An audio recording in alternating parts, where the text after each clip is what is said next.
Salut les kikis, c'est pas le premier dimanche de l'année, mais c'est le premier, je crois, unbox de véhicule neuf de l'année. Pour vous, il sera dimanche 8h. Moi, j'ai congé cet après-midi, on est vendredi juste 48 heures avant. Pour une fois, on a des délais très courts. Je vous rappelle que dans la plupart des cas, on a entre 3 et 4 semaines de délai entre la vidéo qui sort et le moment où ça a été filmé, la réalité. Des fois, les vidéos de run, c'est des fois 2-3 mois, donc paniquez pas quand vous voyez certaines choses. Entre temps, on a eu aussi des mises à jour sur ou des questions aux réponses qu'on avait posées déjà avant. Donc n'hésitez surtout pas à le mettre dans les commentaires. C'est là pour ça. J'ai préparé un petit café. Il est là sur sa petite plaque chauffante. Tranquille. Je me prends le temps, c'est comme ça. Je suis en congé. Et nous avons aujourd'hui ici un petit engin qui m'intéresse depuis un bout de temps. Un Timasso RB10. Et avec ça, j'ai aussi une housse de transport orbitronique. Je crois que c'est la première vidéo qui va sortir sur ce sujet ces prochains temps. Vous allez voir, je le balance dans plein de vidéos. Pourquoi? Parce que plein de gens, tout le temps, me demandent ce que c'est que ces housses et d'où je les ai. Donc ce sont des rousses orbitroniques que tu peux avoir chez Projo High Tech. Il existe en 3 tailles différentes. Pour que tu aies une idée des tailles, ça c'est du L. Non, ça c'est du XL. Le XL, c'est pour X-Max, c'est tous les engins de cette taille, Arma 1/5e, tout ça. Là où ce que j'utilise le plus, ce sont les L. Donc pour mes 1/8e Monster, machin, même le DBX 07, il va dedans, il est pas trop large, donc en longueur il rentre. Enfin, non, je dis une bêtise, il est dans une XL. Et la taille en dessous, j'ai jamais essayé, parce que pour les tailles en dessous, j'utilise pas de housse. En tout cas, c'est dispo chez lui, tout comme les combos orbitroniques, en 1/10e et en 1/8e. Ces combos, je les adore parce que c'est un variateur Quick Run 150, bridé à 5 fonctions pour loisir suffit large. Et moteur 42-68 en plusieurs kV, mais ça je n'utilise pas, moi je préfère les 74, il existe en 2000 et 2200 kV. Alors c'est pratique parce que Obi-Wan fait que le 2200 ou 2250, et le problème c'est que tu as des engins où l'étagement est trop long pour ces moteurs avec beaucoup de kV, il te faut des moteurs avec moins de kV, comme par exemple le UPR8 SC, un combo 2000 kV, ça va bien dedans. Donc simple petite, tu vois, parce qu'on parle d'un boutique tout simplement. Tu prends un 8SC en roller, tu prends un combi Robitronic, combi Robitronoc, donc, il faut inverser les bonnes lettres. Donc tu as le roller à 300 balles, le combo à 145 euros, Radio Apsima 38 euros, et ensuite tu te choisis un petit cerveau 20-25 euros, tu te prends encore une housse avec, et moi j'ai pas demandé, j'ai pas fait le devis, il m'a pas proposé, mais ma main a coupé, que si tu te mets tout ça dans un mail et que tu le contactes, que tu auras un petit devis sympa. Pareil chez Hervé, évidemment RC Race Modélisme, pour ceux qui veulent l'Ozi, enfin tout ce qui est Horizon Hobby, Arma, etc. chez lui. Plus vous en prenez, plus de toute façon vous aurez une chance de vous en tirer à bon tarif. Mais là déjà à la base, donc on est parti sur quoi, 450, en gros 500 balles, un 8SC équipé en 6S.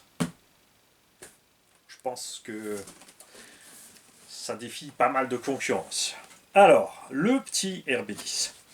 On avait le dernier petit buggy 1/10e comme ça que j'ai essayé, c'était aussi un Timasso, une des versions un peu plus poussées complète. On a été surpris parce que ce machin est passé dans la forêt, malgré sa petite taille, il s'en est sorti. Là on est encore sur les bases de buggy standard, donc vraiment très court, je crois que c'est 225 mm par là, ces trucs là, je ne dis pas de bêtises. Non, 280, donc Anthrax de 280 pour un poids de 1,5 kg, avec le même combo qu'il y a dans le Rival et dans le Pro 4 SC10 qui font entre 2,7 et 3 kg. Ça devrait bombarder un petit peu. Je pense que le 2S suffira large là-dedans.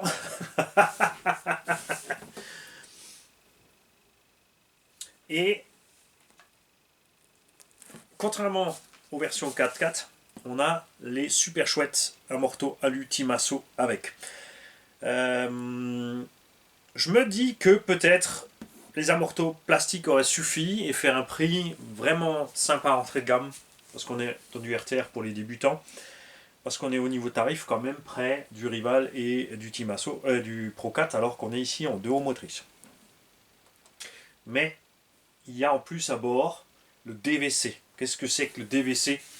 Eh ben, c'est l'AVC et le TSM, sauf version Timasso. En gros, tu as un gyro à l'intérieur du récepteur pour permettre aux débutants de ne pas toujours être en train de driftouiller. Il y a des pour et des contre. Ça peut être sympa, parce que c'est vite ennuyeux pour un petit s'il a du mal à gérer ses gaz, de toujours faire des donuts. C'est pour ça que je l'ai repris aussi, parce que Manil avait envie de revenir en arrière à l'époque de son Tamiya Grasshopper en 2 roues motrices. Et je vais te montrer comme il est dans la boîte là. C'est tout petit. C'est tout petit.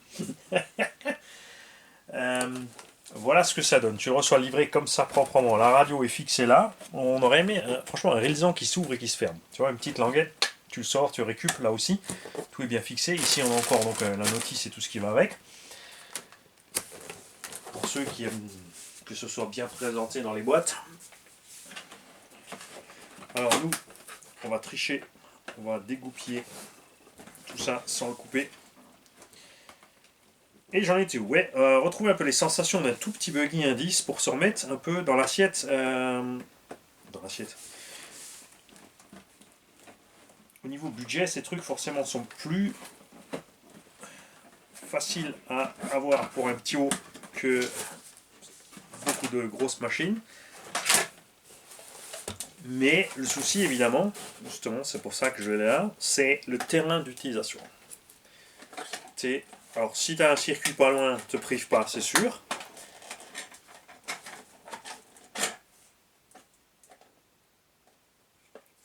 Alors sur l'antenne, il y a une étiquette où c'est écrit attention de bien passer l'antenne à travers la carrosserie avant de mettre la carrosserie, mais l'antenne t'empêche de sortir la carrosserie. Donc je suis en train de l'enrouler tout autour.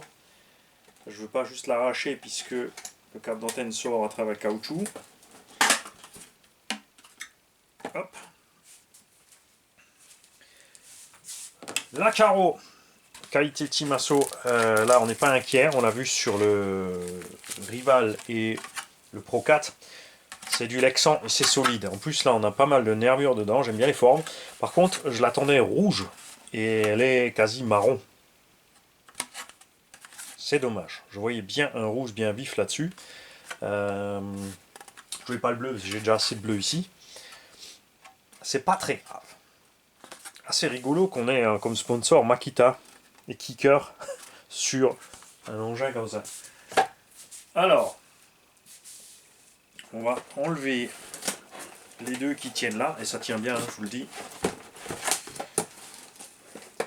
Parce qu'en euromotrice, c'est super important d'avoir une bonne suspension.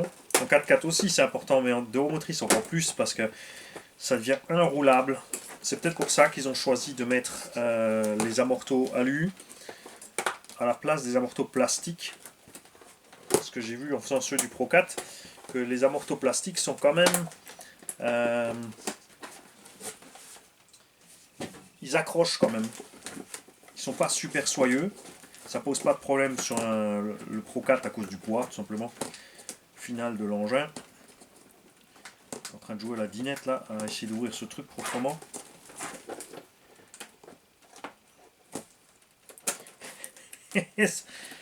Ça va finir coupé. Je te le dis. Bon. Coupe. Tant pis. C'est dommage. Des bons gros Rilsan comme ça. C'est chouette. En fait, ce qu'ils auraient dû faire, c'est qu'on sorte le carton et que la fermeture du Rilsan soit dessous. Comme ça, on pouvait tranquillement les ouvrir. Parce que pour ceux qui veulent par exemple faire les petits drapeaux, c'est les Rilsan qu'il faut. Voici donc la petite machine. On va couper proprement aussi tout de suite ça. Perso, parlant de ça, je ne suis pas un grand fan de l'antenne qui sort de la carrosserie. Parce que toujours l'enfiler. En cas de retournement, elle se plie exactement là où il ne faut pas, en général toujours. Donc, je préfère avoir l'antenne fixée ailleurs. Sur les petits 4-2 comme ça, je trouve que le tube il pourrait être recourbé et sortir derrière. On va sortir la notice. Voilà. Donc je rappelle que les vendeurs comme Projo, ils ouvrent la boîte et ils checkent rapidement que tout soit ok et que tout va bien. Ils rajoutent quelques bulles au passage pour que ça reste bien pendant le transport. Et ça, j'aime beaucoup. Commençons par la radio. Donc c'est principalement la même radio que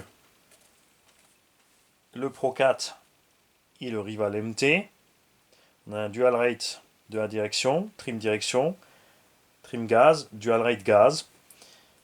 Mais il y a un gyro en plus et pas de touche pour le gyro.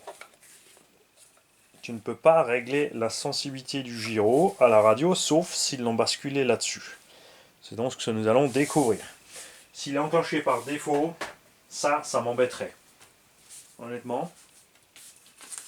Avec ta machine, chez Timasso, tu reçois toujours 36 000 stickets. Tu as la mini notice du moteur, sur lequel il n'y a pas grand-chose. Hein. On te dit de ne pas dépasser les 80 degrés. Quelques petites causes de panne. C'est en anglais, par contre, c'est pas en français. On a la même chose pour le Vario, qui est donc un Quick Run 60 ampères. On a la célèbre clé en croix, la clé de réglage et deux petites clés Allen pour intervenir globalement sur le véhicule. Je vous conseille rapidement, quand vous faites l'achat de votre véhicule, de ne pas négliger de prendre un kit de tournevis. N'hésitez pas. Tu reçois avec des cales de pré-contrainte de ressort. Et je vois aussi qu'il y a ici une coupelle de sauve-cerveau. Si tu changes le cerveau, il y a une autre dentition disponible ici. Pour la pré-contrainte, il y a des amortos qui ont des écrous filetés. Il y en a qui ont des circlips. Chacun préfère l'un ou l'autre système. Avantage du filetage, c'est que tu n'as pas besoin de trimballer de cale. L'avantage des cales, c'est que tu es toujours exactement le même réglage gauche-droite. Pas besoin de mesurer, tu clipses, tu rajoutes, tu enlèves, c'est immédiat. Il n'y a pas de filet sur le corps d'amorto, tu n'amoches rien. Ça ne peut pas rester accroché dans la terre ni rien. Donc, comme toujours, des pour et des contre. Au final, les deux fonctionnent et le reste, du coup, tu t'en fiches. Il y a un petit câble comme ça avec pour le bind du récepteur ou pour mettre en route ou désactiver le système gyroscopique, c'est ce qu'on va voir. On a une petite pub pour Timasso qui a maintenant aussi Element avec eux. Donc ça c'est des crawlers. La gamme compétition évidemment Timasso et que ce soit un 8 ou un 10. Et des petites pubs pour leurs accessoires et compagnie. Leur propre cerveau, tournevis, tout ce qu'il faut. Normal, hein, chacun prêche pour son église.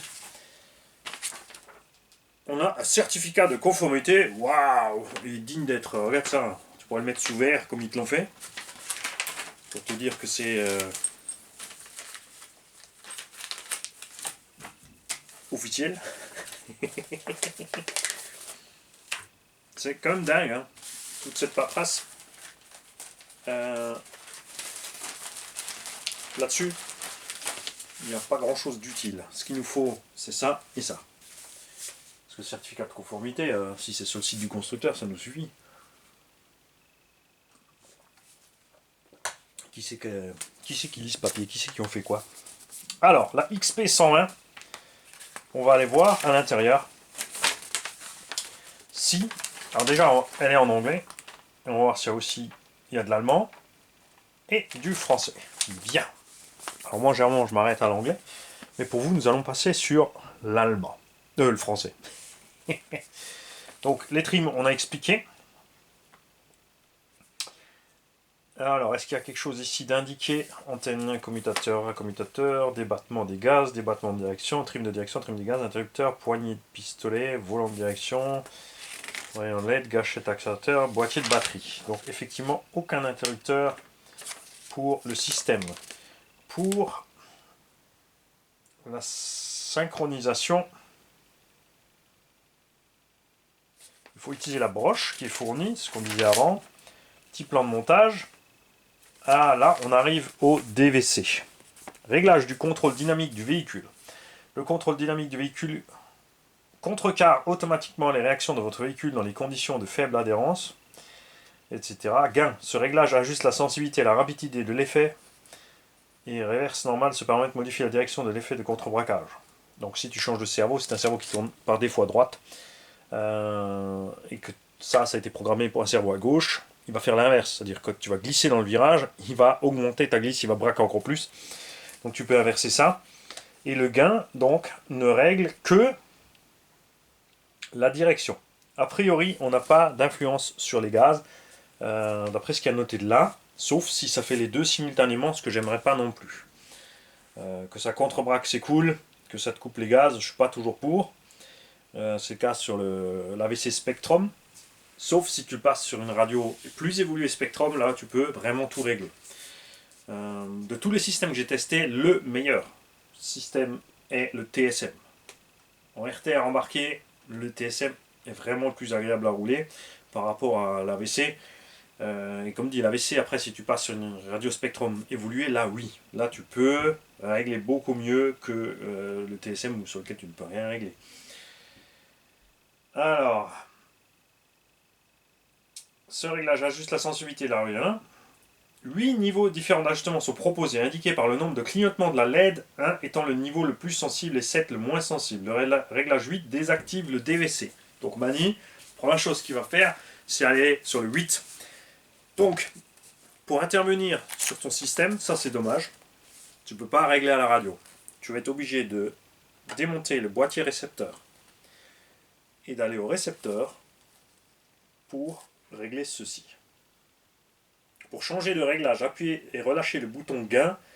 La LED clignotera pour indiquer le niveau de réglage. Donc c'est relativement facile, tu as une petite touche gain sur le véhicule. Tu mets une petite impulsion avec un petit outil qui n'est... la petite clé Allen là devrait faire le travail. Et ensuite tu comptes le nombre de fois où ça clignote pour augmenter la sensibilité donc de 1 à 7. 1 c'est le plus... il agit le plus. 7 le moins, 8 c'est éteint. Mais il faut intervenir dessus. De l'autre côté, ils l'ont fait parce que sur circuit, c'est interdit. Ils sont sûrs que le compétiteur, quand il a désactivé là, il a tout fermé, il ne le réactive pas en cachette, contrairement aux radios. Puisque c'est un engin qui est dédié aux débutants circuit. Nous, on va utiliser en loisir et pas sur circuit. Le sauvage. Notice d'utilisation. On a un petit dépliant avec la taille des visseries à l'échelle 1. Ça c'est sympa. Et la notice complète. Démontage, remontage. En détail, comme si tu avais le kit. Et ça je trouve cool, parce que ça veut dire que tu peux démonter à l'aveugle, et ensuite tu remontes avec ta notice si tu as envie. On a un différentiel arrière à 4 satellites, un pignon conique, un slipper à double patin. Ça j'aime bien. Et les cardans arrière homocinétiques. Ça c'est cool. Alors, point important pour beaucoup, et ça c'est un truc là que j'ai pas tout à fait compris chez Timasso qui ne l'ait pas fait. Ça c'est à l'ancienne moteur arrière, donc c'est idéal sur un circuit glissant et terre. On a un maximum de poids à arrière pour augmenter au maximum la motricité. Mais pour ceux qui vont rouler carpet, ça ne sera pas le bon choix. Sur carpet, on a beaucoup d'adhérence, donc ils vont préférer avoir le moteur devant. Moi j'aurais bien vu que sur cet engin, on ait la possibilité, parce qu'il y en a plein qui ont ça, des buggy indices, de tourner le train arrière pour se retrouver avec le moteur devant ou derrière. Perso de préférence, j'aurais préféré avoir un moteur posé sur l'essieu, là, par défaut, si au moins tu n'as pas de réglage devant-derrière. Après moi je vais rouler en tout terrain, donc c'est pas plus mal. Mais j'aime bien le comportement avec le moteur devant. On n'a pas trop de grippe, du coup tu pars moins brutalement, tu gères mieux tes deux roues parce que c'est des châssis très courts, on a quand même la même puissance que dans le Pro 4 et dans le Rival, donc des engins comme dit 2 fois plus lourds que ça. Donc ça va envoyer un petit peu. On va quand même contrôler avant que je te dise une bêtise. Je crois qu'ils n'ont pas fait un choix de KB et de trucs différents.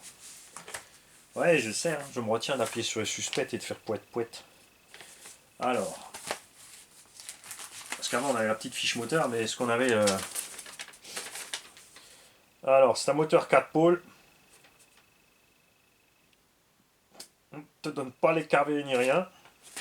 Donc ça c'est un truc générique. Est-ce qu'ils l'ont mis dans la notice? Sinon, ça va être sur la boîte.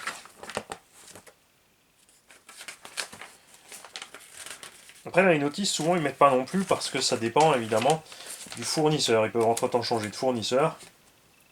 Donc, ils ne le mettent pas non plus. Bouge pas.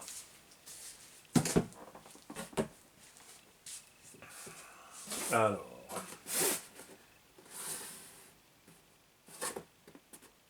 Moteur 3300 kW.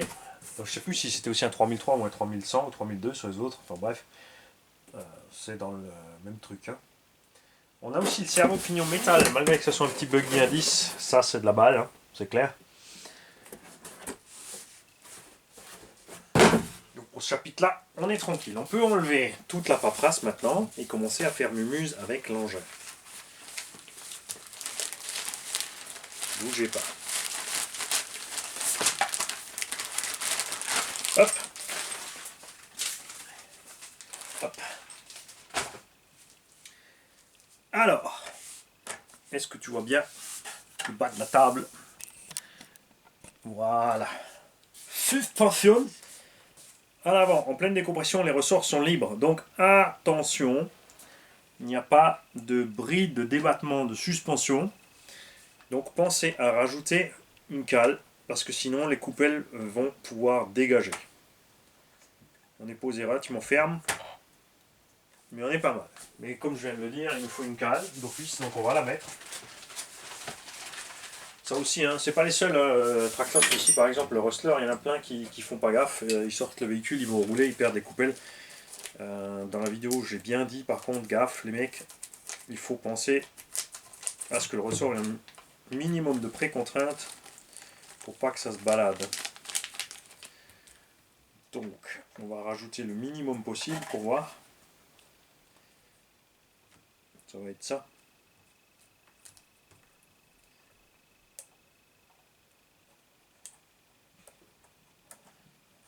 Ouais, on est juste bien. Avec ces deux petites cales là. Niveau look, comme toujours, thème ou pas. Moi j'aime bien. Je suis juste déçu que c'est pas rouge. Ah là on est bien. Là on est pas mal. Niveau pneumatique, très tendre. Il y a de la mousse dedans. C'est un bon petit caoutchouc. Jante à disque. Dommage, dommage, dommage. Biellette à pas inversée à tous les étages. C'est un 2 roues motrices. Il a donc par défaut du pincement puisque les roues arrière poussent le train. Les roues vont donc à l'accélération se retrouver à s'ouvrir et à être en fait droite avec la pression. Ça va contrecarrer les jeux et tout ça. En 4x4 c'est l'inverse, c'est un peu d'ouverture parce que sous l'effet de la traction, les roues elles vont rentrer comme ça. Hein? On a un angle variable de pincement entre axel et freinage. Il faut savoir une chose, c'est qu'en 4.2 tu freines que derrière, pas comme en 4.4, donc le nez ne plonge pas vraiment. Ça ne va pas jouer là-dessus. Par contre, en virage, quand tu vas commencer à pencher, tu vois, ça va te diminuer un petit peu l'angle de braquage ici pour éviter de partir trop vite en donuts, tu vois. La différence entrée-sortie de virage. Je t'explique, tu rentres dans le virage, ton véhicule est comme ça diminue un petit peu l'angle de braquage, parce qu'en 2 roues motrices, tu vas vite drifter de l'arrière. Quand tu vas réaccélérer, le véhicule va monter de l'avant, va perdre de l'adhérence, et là, par contre, tes roues elles vont chercher le sol, prendre le sol, et continuer ton virage. Ça se règle de façon différente en changeant. Alors, je ne sais pas s'ils vont le faire là pour le modèle RTR, mais pour les modèles de compète, tu peux changer tes pivots, tes fusées, etc. Il y a des cales, certains véhicules, il y a des cales à l'intérieur des portes-fusées là, ou des chapes, qui te permettent de changer tous ces angles. Parce qu'il y a des gens qui vont préférer avoir un véhicule très incisif à l'entrée de virage et un peu plus flou à la sortie. Et il y en a qui voudront l'inverse, qui vont préférer s'ouvrir un peu d'entrée, mais être très précis à la sortie.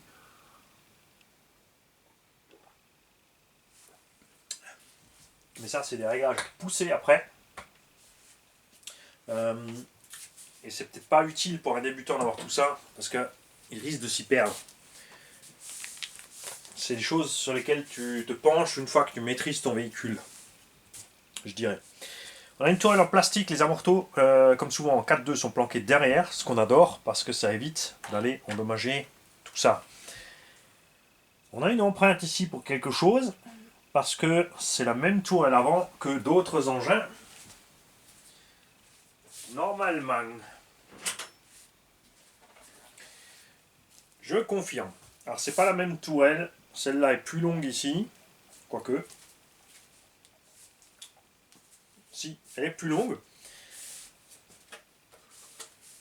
Parce que ça, c'est basé sur le short curse de Euromotrice. Donc c'est le même châssis, hein. Enfin c'est la même méca. Regarde. On a la même largeur de train. Pour faire le dragster, ils ont pris le train avant du buggy, pas le train arrière, parce qu'on a quand même les triangles plus larges. Le SC, c'est ça, encore plus large, tout simplement. On a une tourelle plus longue à l'avant. Donc on pourrait pousser le bouchon, mettre une tourelle méga longue là-dessus. Mais ce qui est sympa, c'est qu'on peut y mettre le pare-choc. Alors, sur circuit, tu ne le fais pas pour des raisons très simples, pour permettre d'avoir des angles d'attaque énormes. Ton véhicule, quoi qu'il arrive, des fois, sur certains sauts, tu catapultes le tuile, et comparé au 4x4, tu ne peux pas récupérer l'assiette. Tu peux un petit peu, mais pas toujours comme tu veux. Et si vous allez regarder les compètes 4-2, les mecs, ils n'hésitent pas à les balancer comme ça, pour le contre-appel qui suit. Hein. Les mecs, ils arrivent comme ça sur le circuit. Nous, on fait pas parce qu'on se dit ah, va casser. Et eux, non, ils foncent. Ils foncent. La cale de train donc avant est en acier. Très bon choix. C'est mieux de mettre une pauvre plaque en tôle, hein, que de l'alu de basse qualité, c'est clair. Train arrière. Donc, c'est la voie la moins large de tous les modèles, entre les dragster et les SC. Alors, chez Timasso, je suis pas allé voir sur les SC de Euromotrice si ce sont les triangles du SC qu'ils ont mis sur le dragster. Chez Traxas et Losi, ce ne sont pas les triangles du SC. On a le même principe pour la tour à l'arrière. Là aussi, évidemment, elle est moins volumineuse que la version SC.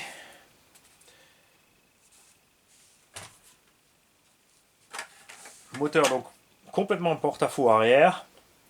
Cardan CVD, c'est-à-dire ce qu'on appelle les dog bones. C'est un cardan en forme d'os de chien. Donc il est des deux côtés pareil. C'est le plus simple. Le problème, c'est que sur le cas, il peut tomber du véhicule.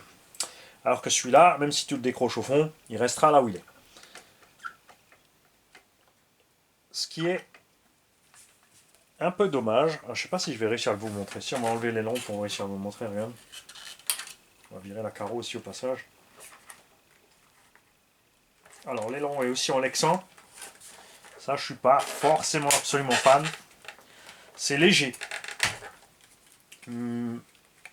Quoique, la vache, il est costaud celui-là. Et ben, c'est pas Tamiya et les autres. Hein. Ils ont mis la dose. Bon, ça casse quand même. Faites doucement avec. Je préfère un truc en espèce de matière hyper flex.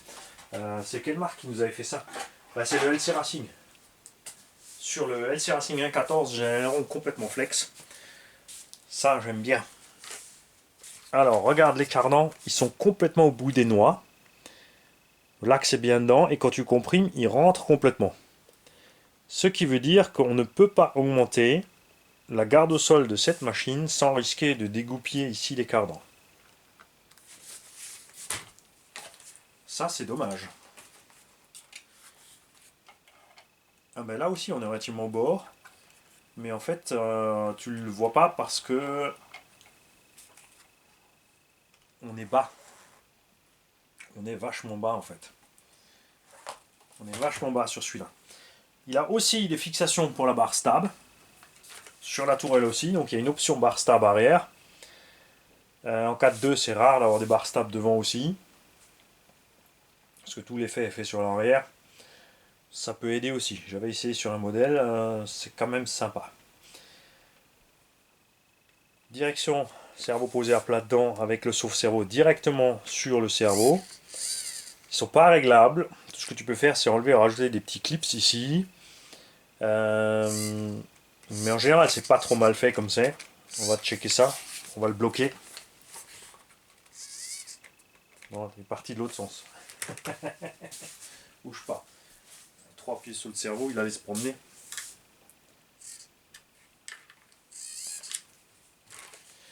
On va le tester de l'autre sens alors. Je vais bloquer mon cerveau là.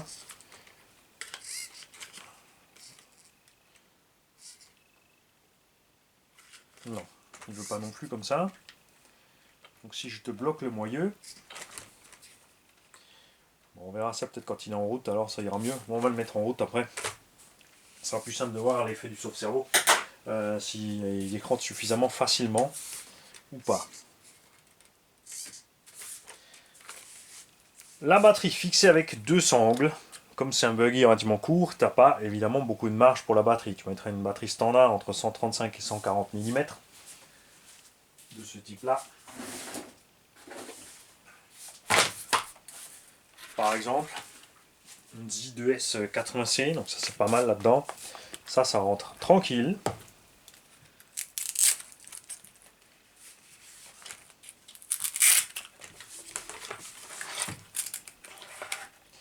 Une petite mousse pour, sur la longueur de la batterie pour ajuster un petit peu.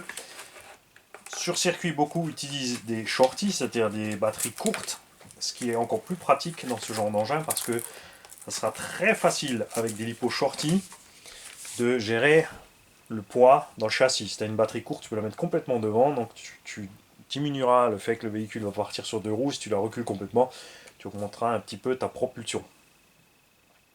Ne faites pas avoir, c'est pas parce qu'il y a beaucoup de poids à l'arrière sur un véhicule que le train arrière va tenir bien. Ça va amener plus de motricité au sol, mais dans le virage. Quand un engin est léger de l'arrière, par exemple, comme on a en 4x4 avec en GT8, on a le poids complètement devant. À l'arrière, on a quasiment rien. Enfin, sur certaines, hein, ça dépend. Certaines, tu as le poids derrière, mais par exemple sur les bois et autres, moi j'aime bien rouler avec le poids complètement devant. Le train arrière, du coup, comme on est en 4x4, forcément, c'est mon avant qui tire ma voiture. Et en virage, j'ai pas beaucoup de poids à l'arrière, ce qui fait que l'arrière va où je veux. Et s'il glisse, c'est très facile de le récupérer. Par contre, si tu as beaucoup de poids à l'arrière, une fois que ça glisse, eh ben, ça glisse beaucoup. Donc tu perds plus facilement ton train une fois qu'il décroche. Donc il faut trouver le bon équilibre qui te convient. Ça, c'est clair. 3S là-dedans, vu le poids de l'engin avec la motorisation, sera clairement pas utile. On testera sûrement quand même. La boîte radio est énorme, même si le récepteur est petit, comme c'est un récepteur qui a un gyroscope, il est très important qu'il soit toujours collé proprement au fond. Ça, c'est vital. Les porte-fusées arrière sont surdimensionnés, ce sont ceux des SC10 et des Dragster. Donc là, pour casser, à mon avis, ça n'arrivera pas. Tout est monté sur roulement étanche. Ça, c'est cool. Chez Timasso, on aime bien. Les amortisseurs arrière, comme toujours, n'ont pas de protection là, tu vois. Ils sont assez exposés quand tu as des objets qui arrivent. J'aimerais bien qu'il y ait une petite protection avec. On les a du 4x4. À mon avis, qu'il y a un mani qui va essayer de bidouiller un truc là pour fixer la protection avec. Il faudra sûrement la charcuter, mais on arrivera à en passer un bout. On va faire un essai évidemment tel qu'il est là. Le train arrière, on va te virer là tout ceci.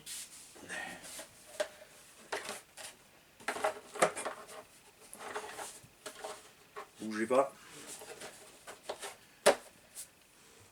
Alors, mes clips, ces œufs là. Ouais, je frime avec ma coccinelle Dragster, je l'adore. Alors, ce sont les mêmes aussi boîtes de transmission, ce qui fait que là-dedans, ça va souffrir moins que là-dedans. Mais l'étagement, évidemment, est différent. Parce que là, on a des roues plus grandes. Donc l'étagement est différent. Pour pas forcer évidemment, sinon on aurait des vitesses folles. Si tu mets ces roues-là de cette taille sur cet engin-là, il va avoir une vitesse totalement incontrôlable. C'est certain. Maintenant on a mis la batterie dedans, on va recommencer l'avant. Donc on est pas mal. Et à l'arrière, on est bien aussi, hein. Regarde ça. Nickel. Sorti de la boîte, mais il n'y a rien à faire. Alors ça, j'adore. C'est très important en enduromotrice d'avoir ceci. Déjà en 4x4 c'est important, en enduromotrice c'est encore pire, parce que sinon à la moindre ornière, tu vois là, les roues elles restent par terre. Si elles montaient, eh ben, tu ferais ça, et à chaque fois que tu fais ça, tu perds le train arrière. Tu pars en cacahuète, et toi comme tu es en train de gazer, au moment où il y a une des deux roues qui retouche, tu pars en cacahuète. Donc c'est très important. Évidemment ça te coûte un peu de garde-sol, mais ça n'empêche pas de passer, puisque s'il y a quelque chose qui frotte sur le châssis, de toute façon ça va le remonter aussi. Ce qui est un peu dommage, c'est qu'on ne peut pas le monter plus que ça. Bon, il y a quand même déjà 5-6 cm de garde-sol. Maxi, je parle. Hein. Ça, c'est la garde-sol statique. Là. Et ça, c'est la garde-sol max. Ne confondez pas les deux. Souvent, dans les notices, c'est un peu flou. Et dans les explications de comment régler la garde-sol aussi, même chez les compétiteurs, ils marquent rarement la différence. Ceci est la garde-sol dynamique. En changeant les cales de précontrainte des ressorts, si maintenant je tends mes ressorts, ma voiture va monter. Je vais changer ma garde-sol dynamique. Le problème, c'est qu'en faisant ça, je change aussi le comportement, la garde-sol statique. Mais en faisant ça, je modifie le comportement dynamique du véhicule parce que j'ai joué sur la progressivité des suspensions. Je vais perdre, par exemple, ceci.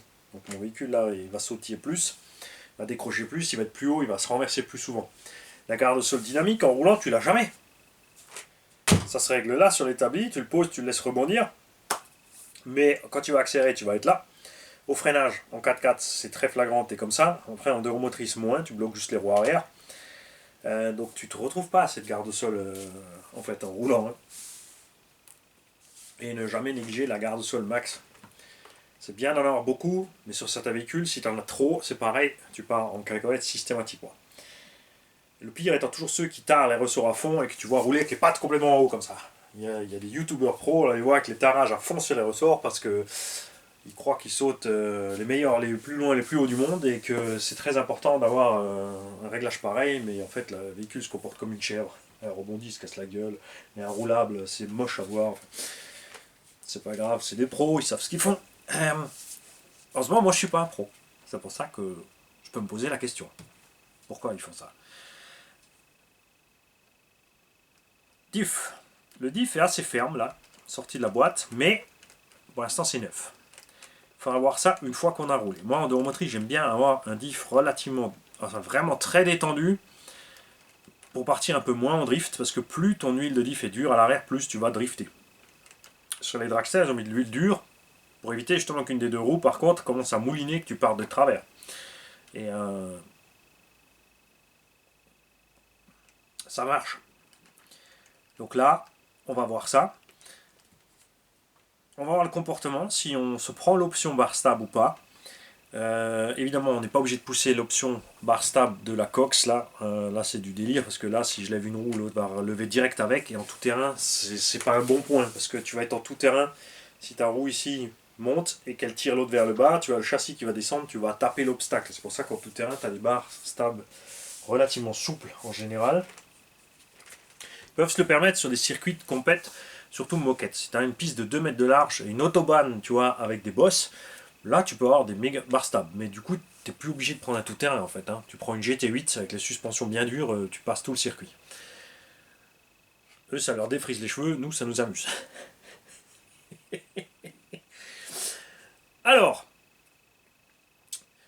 on a fait le tour, il n'y a pas grand chose à voir. C'est du enduromotrice. Là-dessous, il y a le slipper. Là, tu peux enlever le capuchon. Je t'invite à ne pas perdre sur le circuit pour régler le slipper. Si tu ne sais pas comment régler le slipper, je vais partir du principe que tu es sur tablette et smartphone. Tu vas sur YouTube, ta page YouTube normale. Tu mets RC Garage 68 en un mot, RC Garage 68, slipper, ou le slipper, et tu vas tomber sur un tuto de réglage du slipper et d'explication. On a pris un gros slipper de X-Max 6S pour que vous puissiez bien comprendre. Voilà. Maintenant, nous allons mettre cet engin en route. C'est une batterie qui est en mode storage, elle n'est pas chargée. Donc on n'aura pas la pleine patate.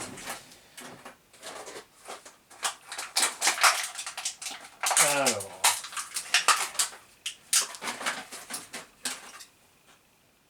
4 pipiles pour la radio.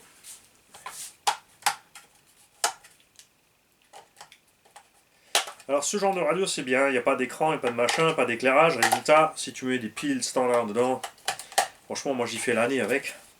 Donc je cherche pas plus loin. Tu peux mettre des rechargeables, mais tu vas perdre en voltage. Si tu perds en voltage, tu perds en distance d'émission. Après c'est le genre d'engin, tu roules pas à 500 mètres. Non plus.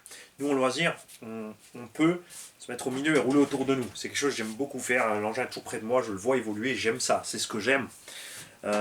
Sur circuit, tu vas être en haut sur un podium. Tu vas voir tes voitures un peu par le haut, comme un jeu vidéo un peu plus. Moi j'aime moins. J'aime moins, mais c'est sûr, c'est plus simple. Enfin, plus simple, non. C'est pas plus simple. Il faut faire les deux pour voir la différence.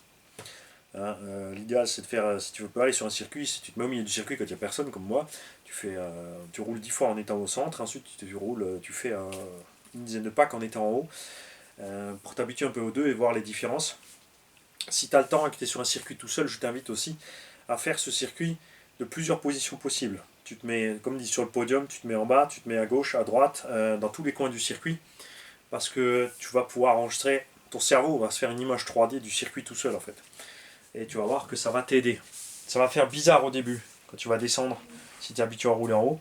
Mais tu vas voir que, comme ton cerveau a déjà enregistré ton circuit quand tu étais en haut, il va te falloir 5-6 packs pour être habitué, ça va bien se passer. Ensuite, tu peux le faire à l'envers ou n'importe quoi. Et tu vas enregistrer ça tout seul.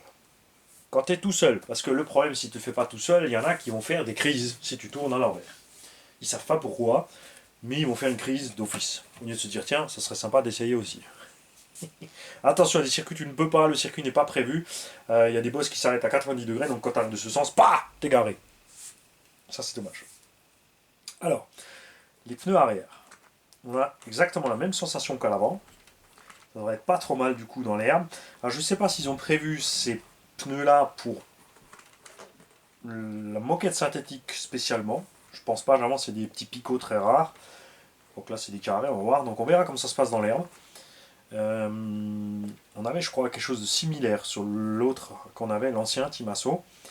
J'étais très content avec, donc si c'est toujours du même acabit, on devrait être content. C'est clair. Bien. Dernier schluck de café avant démarrage.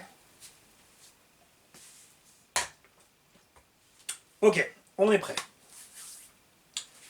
À ce stade-là, en dehors motrice, c'est pas trop compliqué, il suffit de lever l'arrière. Tu peux le lever avec ce que tu veux. Évite de prendre une batterie ou un truc électrique parce que si une roue frotte, bah, ça peut causer des dégâts.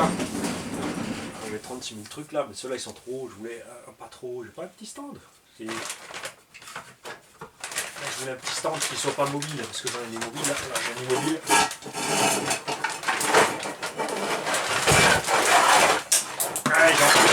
J'ai trop de trucs là. Voilà. Donc, tu te mets tes roues en l'air. Tu allumes toujours d'abord la radio, donc l'émetteur ou l'envoyeur. Tu peux l'appeler comme tu veux.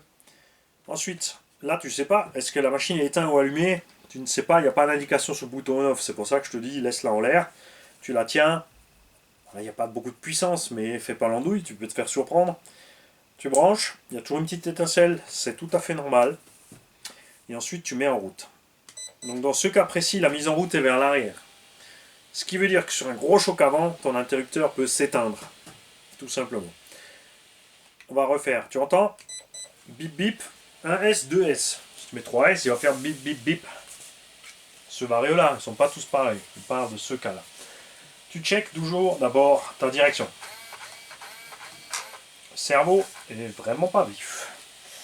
On va te le mettre au max pour voir. Ça, on va le faire ensemble, je vais vous montrer.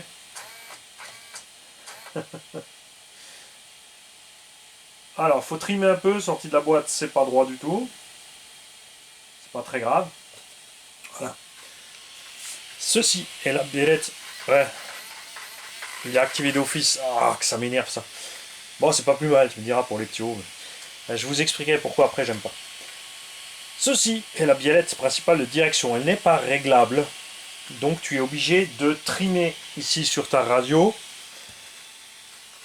pour mettre ta direction droite. Quand c'est réglable, préfère le réglage parce que tout ce que tu trimes d'un côté est perdu en débattement de l'autre en général. Ça dépend des radios aussi. Et là, c'est le cas. Je vais te montrer. Donc maintenant, je vais mettre mon réglage de direction ici à fond. Et regarde. Tu vois là, ouais. Je vais aller à fond. Regarde, je vais toucher. Et là, je suis pas à fond avec le volant. Maintenant, je mets le volant à fond. Tu vois? Tout ça, c'est perdu. Ça force. Là, sauf cerveau qui décrante. Ça, c'est pas bon. De l'autre sens, pareil. Ici, on arrive en butée, tu vois. Et il continue, mais ça n'apporte rien. Donc, ce que tu dois faire, c'est progressivement ici diminuer là le dual rate de la direction. Ça, c'est les gaz. Tu accélères et ça tourne. Donc, tu vas dans le ça tourne et tu diminues ici. Tu vois, c'est écrit max. Donc, tu te mets d'un des deux côtés. Tu braques à fond et tu diminues jusqu'à ce que tu sois juste à ras. Voilà. Et tu vas de l'autre sens. C'est là que c'est important d'avoir une direction que tu peux régler à cette biellette parce que tu peux te mettre complètement dans l'axe et tu auras le même débattement de gauche et droite. Sur des directions comme ça où tu dois trimer, tu vas te retrouver peut-être avec un côté qui va braquer un peu moins. Donc soit tu choisis de braquer à fond du côté qui braque un peu moins et ça va aller un peu trop loin de l'autre, donc tu vas à chaque fois forcer sur ton cerveau, ou ce que je te conseille pour ne pas faire forcer le cerveau et le sauve-cerveau, du côté qui braque le plus, de te mettre à ras, et tant pis pour le petit bout qui te manque de l'autre côté. Alors en euromotrice, c'est un peu moins grave parce que tu vas glisser de l'arrière, tu vas pouvoir tourner avec la motrice, avec le train arrière. En 4x4, ça peut être vite pénible. Bien, donc le cerveau, c'est pas une foudre de guerre. Hein. Pour un euromotrice, plus avec un euromotrice qui a la correction, c'est un peu pauvre. Bien. Là, regarde, il bip 2 fois, il passe au vert constant, ça veut dire qu'il a le neutre. Si ça clignote, c'est que tu n'as pas le neutre. Donc tu vas ici, sur le trim des gaz, tu accélères là, et ici, tu peux décaler ton neutre. Regarde ce que ça fait. Une fois que ton véhicule est allumé. Là maintenant, il a initialisé le neutre, donc il est en fonction. Ça suffit même pas pour mettre ici. Tu vois ? En roulant, ça te fait ça. Mais si je dérègle ici, je vais dérégler, tu vois, et je vais allumer. Il clignote vert vite. Pas de panique, ça veut dire qu'il n'a pas le neutre. Alors, deux solutions. Soit tu ramènes doucement jusqu'à ce qu'il l'ait. Soit tu éteins, tu le mets à 0 là et tu redémarres. Comme ça. Si il est décalé, s'il est à 0 et que ça clignote ici, et ben là tu tournes un petit peu jusqu'à ce que tu aies la LED qui soit fixe. Hop, tu vois, tout simplement. Hein. Si jamais, pour quelque raison que ce soit, ça ne fonctionne pas, c'est décalé, tu refais le neutre électroniquement ici. C'est-à-dire tu appuies sur le petit bouton qui est là, tu restes dessus, tu mets en route le véhicule. Il va biper et ça va flasher en permanence. Là, tu lâches tout. Tu poses ton véhicule. Tu t'assures que tu es bien à 0. Là, tu fais doucement. Hein, tu ne vas pas à fond parce que s'il y a quoi que ce soit de travers, ça va partir. Normalement, ça part pas. Mais on ne sait jamais. Donc, tu testes un peu. C'est bon, ça part pas. Donc, tu regardes que tout soit à 0. Tu lâches tout. Tu appuies une fois sur ce petit bouton ici. Là. Un bip. À ce moment-là, gaz à fond. 2 bips, tu lâches tout, frein à fond, ou marche arrière à fond, 3 bips, Et dans la foulée, il fait 4. Hein. Ne panique pas, il va faire 3 et tout de suite 4. Et il est armé, il est prêt. Bien. Maintenant, on va pouvoir mettre gaz, le frein. C'est proportionnel, hein. Donc un petit peu de gaz, c'est un petit peu. Donc habitue-toi toujours à partir comme ça sur le terrain. Tu pars un peu, et après, tu peux mettre le reste. Bon, ils ont fait soft quand même, hein. On va mettre 3 S. Le frein, c'est pareil, il est progressif. Tu freines un peu. L'engin freine un peu. Tu freines fort, il freine fort. Donc, en deux roues motrices, freiner fort, ça veut dire perdre le contrôle du véhicule total. En 4x4, déjà, tu perds le contrôle. Et comme tu as les 4 roues qui freinent, c'est encore gérable. Un minimum, mais là, non. Donc, habitue-toi toujours à freiner en douceur en deux roues motrices. Il faut ralentir le véhicule, il ne faut pas le freiner, en fait. Il ne faut pas bloquer, il faut ralentir. C'est ce que tu recherches. On a un tout petit module, des tout petites dents, c'est pour ça que ça sifflote. Je suis vraiment... C'est un truc qui m'énerve. Pourquoi ils mettent pas du 0,8 là-dedans ou du 1, que ça fasse plus de bruit. Vous avez vu la Serpent 811 en 8S que j'ai, fait pas un raffut, c'est dommage. Pour marche arrière, donc quand tu es en avant, tu freines, tu vas à fond sur le frein, tu lâches ton frein, et tu peux repartir en marche arrière. Sur circuit, cette fonction, il faudra la désactiver. Donc ça, normalement, c'est programmable au variateur. Mais, on a un truc rigolo. On va vérifier la notice du variateur.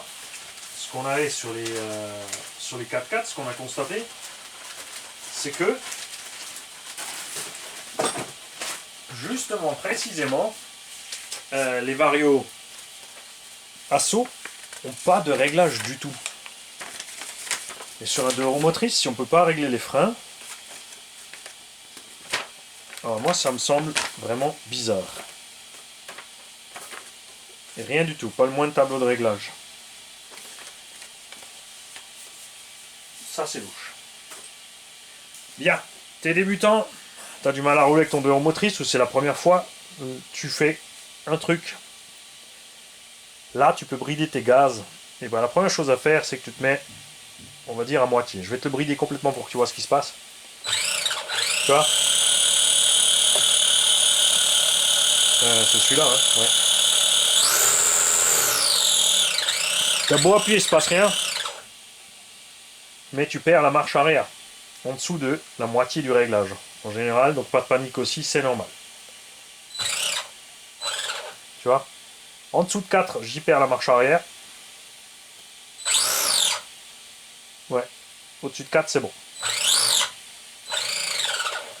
Faut y penser. Ici, tu as encore deux interrupteurs pour inverser les gaz ou la direction. Normalement, ils ne bougent pas, ils sont planqués dedans. C'est si tu changes une des pièces. Hein, tu changes le cerveau de direction, comme dit, et puis ça va être un cerveau qui va tourner à gauche quand tu veux aller à droite. Donc tu inverses ici. Tu n'inverses jamais les gaz quand c'est allumé. Parce qu'une fois qu'il est initialisé, comme dit, ça fonctionne. Hein, tu l'as vu sur le trim. Si on touche sur le trim, ça part. Donc si tu inverses ici et que ça décale, il va foutre le camp tout seul. Bon, un petit peu, non, ça part pas fort. Mais méfie-toi. Hein. Toujours d'abord éteindre si tu veux traficoter ta radio. Je comprends que tu vas essayer de voir ce que ça donne, mais réfléchis quand tu le fais. Alors, moi, je vais vérifier autre chose. Nous allons voir si ce slipper, sorti de la boîte, il fonctionne. Si je mets gaz et que mon slipper est bien réglé, il va glisser un peu, vous allez entendre un sifflement, les roues ne vont pas forcer. Et ensuite, bah, forcément, quand tu montes dans les tours, ça va forcer, ça va partir. Donc là, toi, tu t'arrêtes, hein, puisqu'on le fait en statique, là. Tu forces pas, tu le fais pas cramer.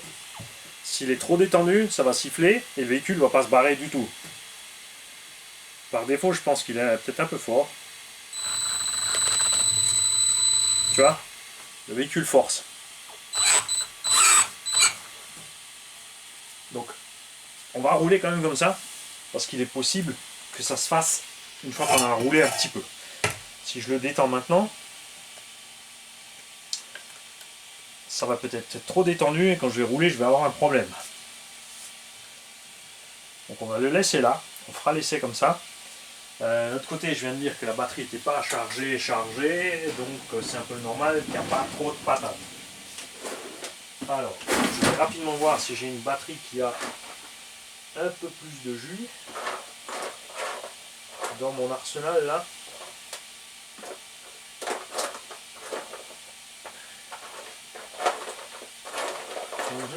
Non. Parce que j'ai une petite de 3S. Juste pour rigoler. Ouais, je sais, j'aime bien. Ah non, celle-là aussi, elle est en mode stockage.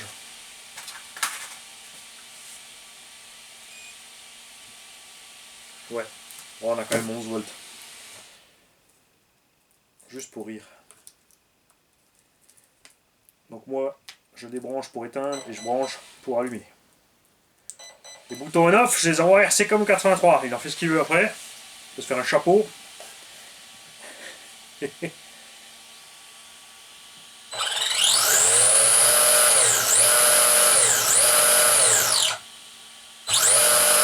n'a pas l'air super violent. Après, faut rouler avec l'engin. C'est pas pareil en roulant en l'air. Là, on a l'impression qu'il n'y a pas trop.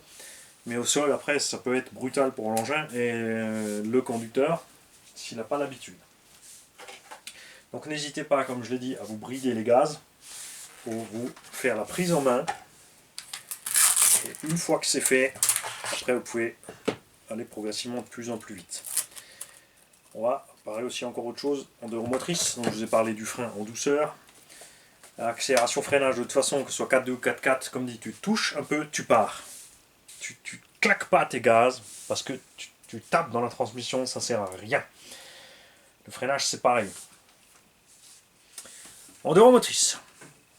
Pour gérer l'assiette en deux roues motrices, quand tu décolles du sol, c'est plus compliqué puisque tu n'as que les roues arrière qui tournent, tu n'as que de l'inertie à l'arrière.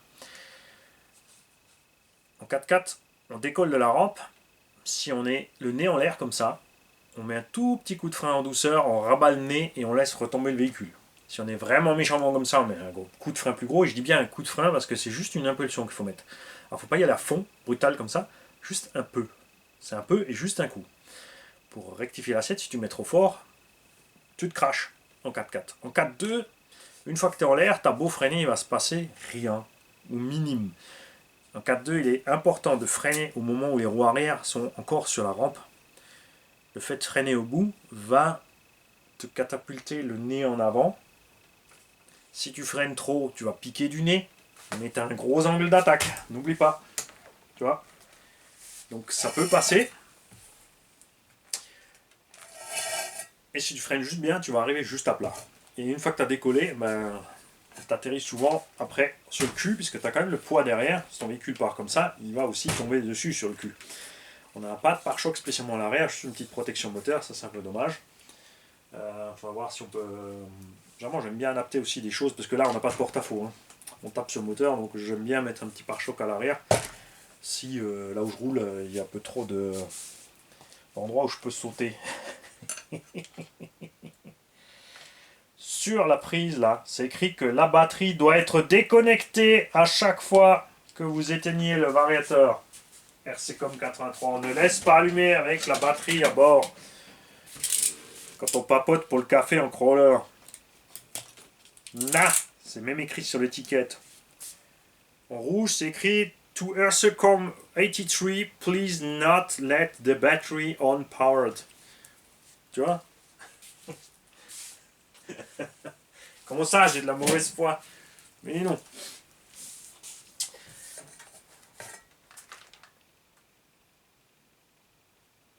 En l'air, si tu piques du nez, tu peux mettre gaz, mais ça va aider qu'un petit peu, pas forcément beaucoup. Et si tu as beaucoup de puissance, oui, parce que tes roues vont ballonner fort, tu vas tourner, mais gaffe, parce que si tu arrives avec beaucoup de gaz au sol et les deux roues qui tapent, c'est la transmission qui mange.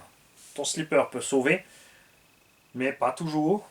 Et beaucoup le savent parce qu'ils ont cassé à l'intérieur un des pignons de la cascade de pignons de réduction. Alors en 4-2, vaut mieux généralement piquer du nez pour arriver au sol parce que justement, regarde, même là je suis à la verticale, regarde ce qui se passe. À cause de l'angle de train avant, regarde. Ça peut passer. Bon, vertical c'est extrême, hein, c'est sûr.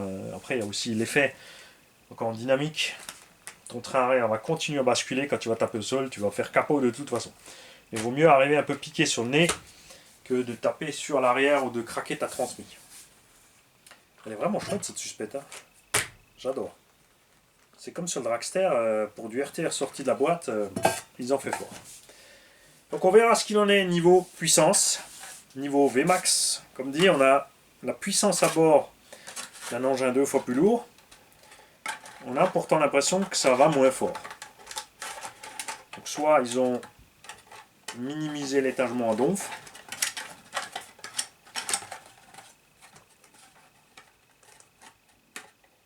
je pense pas qu'il ait bridé quoi que ce soit ou que ce soit. Ou ils ont tout simplement peut-être le même étagement mais avec les roues plus courtes. Dans ce cas-là, on mettra de toute façon un pignon plus gros. Après, un indice, généralement, ça sert à rien d'aller trop vite sur un indice de roue motrice parce que, pareil, comme je l'aurais dit, c'est un véhicule débutant circuit. J'ai oublié les clips de barrette de Lipo. Mais non, j'en ai pas. Si tu me racontes d'où ils sortent ça, non. C'est l'aileron, Mani, c'est l'aileron. Et les circuits sont pas très grands en fait. Hein. C'est l'avantage du indice, c'est fait pour des circuits plus compacts. Il y a des endroits où tu n'as pas la place. C'est aussi plus facile à trimballer pour vous. Pour l'utilisateur, hein. C'est clair. Sticker mal mis sur l'aileron, ça j'aime pas lorsqu'il y a le sable qui va passer. Et puis bye bye le sticker Team Asso. Alors,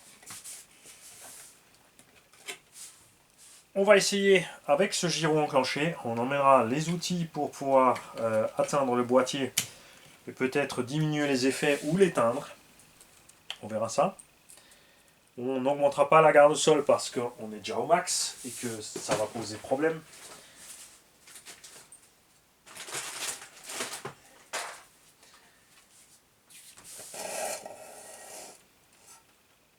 Point négatif pour moi, le rouge. C'est pas rouge comme je voulais. Tu vois? Parce que là, elle est quand même rouge. Là, elle est bien rouge. Là aussi, regarde, ils ont même fait surbriller l'aileron. Et là, on est marron. Qu'est-ce que c'est que cette histoire? Et c'est tout ce que j'ai râlé. C'est aussi solide que les engins plus lourds, donc encore plus solide finalement, puisque si c'est la même construction qu'un engin qui a 2 fois le poids, avec la moitié du poids, cassera encore moins. Les pneumatiques, on verra sur le terrain ce que ça donne. Avec la suspette là déjà en statique, super content. La radio, elle fonctionne à merveille, on l'a vu sur les autres. Un peu dommage le coût de l'AVC qu'on ne peut pas régler par la radio. De l'autre côté, c'est sûr, ça descend les coûts. Et voilà. Je vais très certainement le désactiver. Mais il faut que je vous montre ce que ça donne avec. Et s'il y a un deuxième point négatif, le vario qu'on ne peut pas régler. Alors c'est bien qu'on ne peut pas régler pour ne pas faire de choses de travers, mais on a vu aussi que la coupure est pas trop mal. Donc ça c'est bien. On a vu par contre en 4x4 que le frein était un peu brutal. Donc là en deux roues motrices, faut voir. Hein. Si c'est trop brutal en deux roues motrices, là ça risque d'être chiant. Donc je vous montrerai la manip pour tricher un petit peu en fait. On va tricher en utilisant le dual rate pour décaler la... On va tricher. Si besoin, je vous montrerai comment tricher pour que le frein soit plus doux. Mais j'aurais bien aimé pouvoir régler certaines choses au vario quand même sur un 4.2, comme dit, la puissance de freinage, pouvoir la régler avec la carte de prog ou avec le bouton, plutôt que de devoir tricher sur la radio, c'est quand même plus sympa. Le top évidemment, c'est le bouton à part. Entre 0 et 100% pour pouvoir régler comme on veut. C'est génial. L'essai, ça sera pas pour tout de suite, il fait nouveau dégueu. De toute façon, on arpentera le terrain d'abord avec les grosses machines pour dégager le terrain. Ça c'est l'avantage que nous on a. On passe les X-Max, on passe les R8e et après on peut rouler avec l'indice parce que le terrain, c'est propre. Et c'est là, oui c'est un point que j'avais abordé au début mais qu'on n'a pas continué. Quel est le problème? Généralement pour que c'est un 10, c'est le terrain finalement sur lequel tu utilises. Donc soit tu as quelque chose de tondu, un parc, un truc après, une étendue en sable bien damée. Sinon la plupart finissent sur le goudron. Attention de motrice avec le freinage sur le goudron, ne roulez pas entre les voitures, comme dit les pneus, les gens, les lampadaires, tout ça, parce que vous allez déglinguer la bagnole. On va faire une chose encore. parce qu'un abonné m'a demandé ce qu'on pourrait mettre comme roue pour rouler justement sur le goudron. Alors il y a les Louis RC pour le goudron, disponibles chez Race RC, qui sont des belles jantes et qui vont bien, mais toujours sans déport. On a les roues, les voies vraiment très serrées sur ces engins. Et du coup, aucun constructeur n'a prévu de jantes spécialement avec du déport. Il faudrait donc trouver autre chose. Alors les Louis, j'en ai pas là. Les Anaconda, peut-être Traxxas, mais ça, ils sont peut-être un peu grands. Alors il faut voir.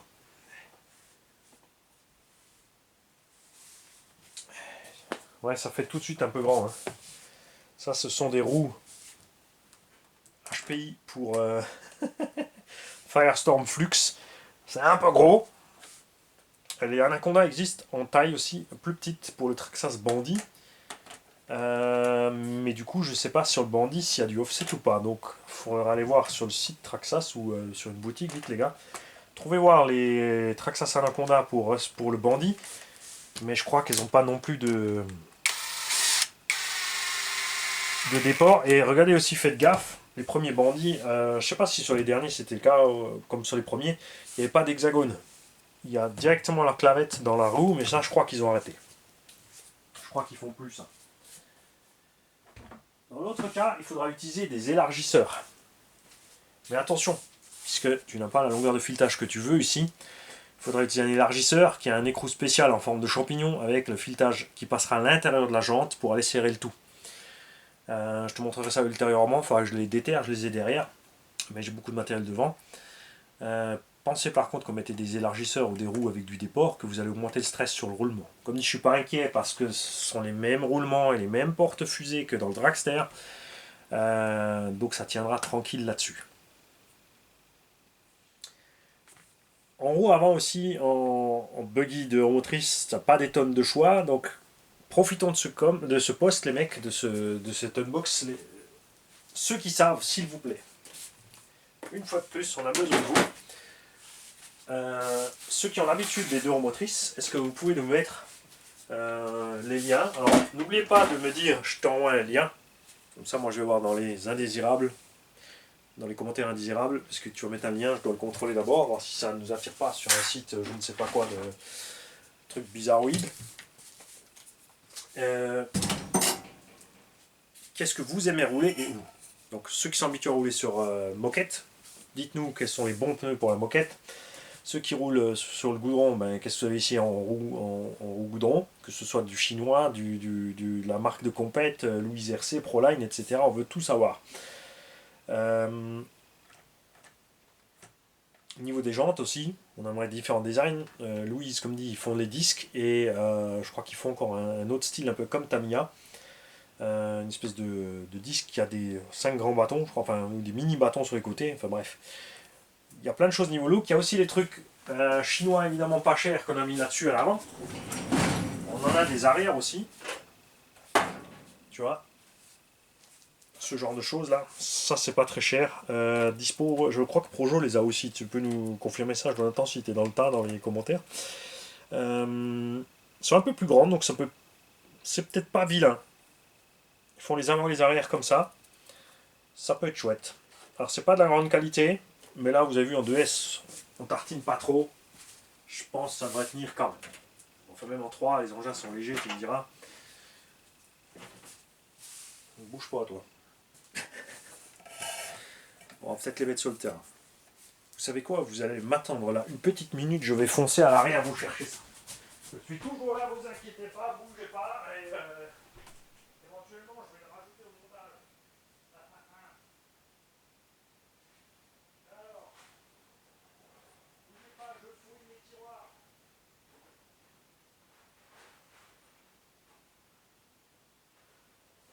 Voilà, j'arrive. Je suis sur le retour. Je prends le dernier virage, la ligne droite de la caméra. Freinage. Je suis arrivé. Bien. Parce qu'on en a reçu plein des tontons. On a des avant et des arrières. Pas trop mal la taille, c'est pas mal. Hein. Les crampons un peu plus gros. À voir. Et ça, c'est le genre d'élargisseur dont je te parlais. Ceux-là, pas ceux-là, ça c'est pas bien. Regarde. Ça, tu le mets à la place de ton hexagone d'origine. Et ensuite, tu as un écrou spécial. Alors, il y a plein de pièges. C'est pour ça qu'on va le faire ensemble.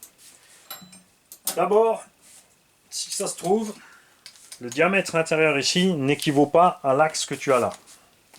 Parce qu'il existe différentes tailles de roues motrices ou en petites échelles. Ça va de 4, 5 à 6 mm.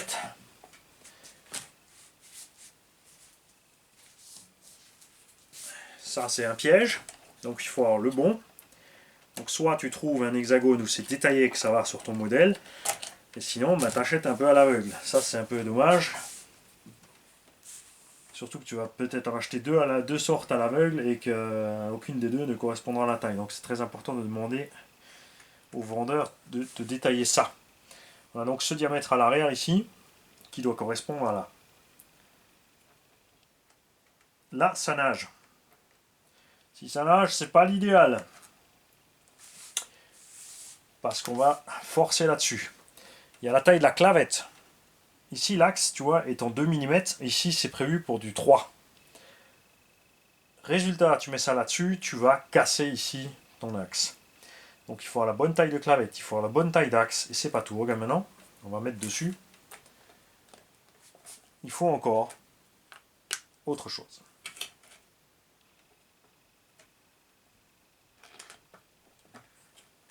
Quand tu vas serrer, il faut que la taille du filetage soit la même.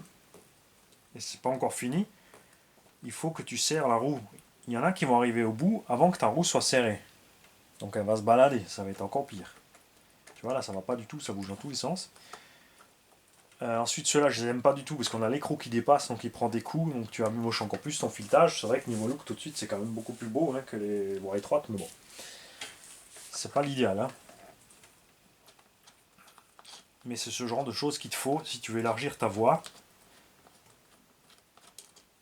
Si tu ne trouves pas des roues qui ont du déport.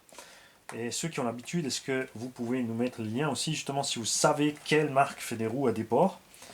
On en profite là pour voir la taille du roulement et constater que ce roulement dans ces petits 1/10 est plus gros que le roulement du Rogue Terra.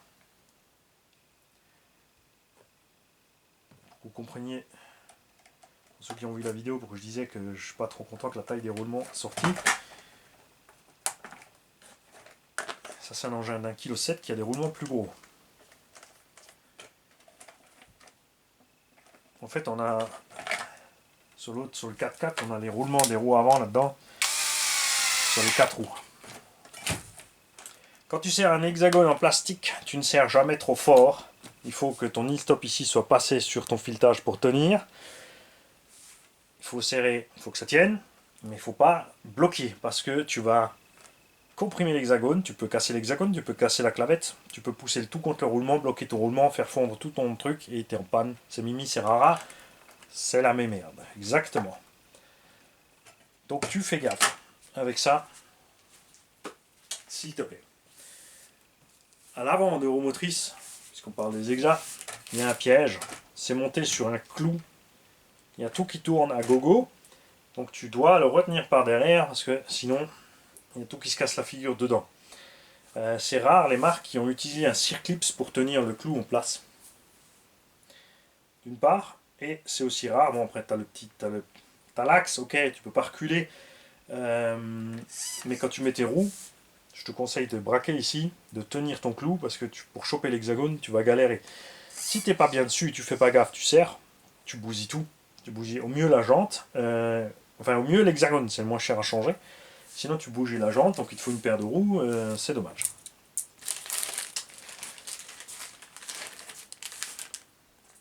J'ai une autre question encore à vous poser, puisque vous êtes sur votre PC là en train de regarder ce que je fais, ou d'écouter.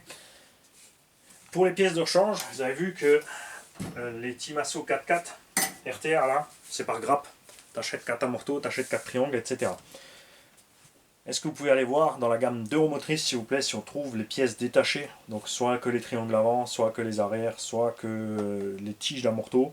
Voilà, sur ces amortos, normalement, on pourra les trouver au détail des tiges et tout. Et je me demande si on trouve ces tiges au détail, ce serait-il pas malin si quelqu'un casse une tige sur le 4x4. Non, c'est pas la même longueur, oubliez. Quoique ceux-là sont plus longues. Il faudra qu'on voit ça. Parce que si tu plies une tige sur le 4x4, on a vu qu'il te faut tous les amortos. Et ça, niveau budget, je suis pas fan. Donc il faudra qu'on voit sur les 4x4 amortos plastiques, là, si on peut y passer les tiges de haut motrice. Des amortos de meilleure qualité.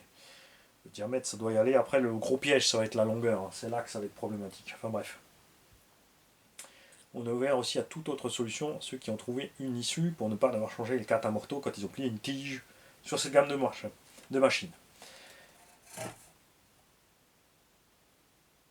Je vais mettre ça dans la caisse avec les engins à tester. Le X-Max 2022, le TZM Pirate Reaper, le W-Toy qu'on a reçu de Tonton Seb. On a quelques machines comme ça, débutants à tester. On a tous les LC Racing 1.14 encore à faire les essais. Ouais, il va me falloir du temps.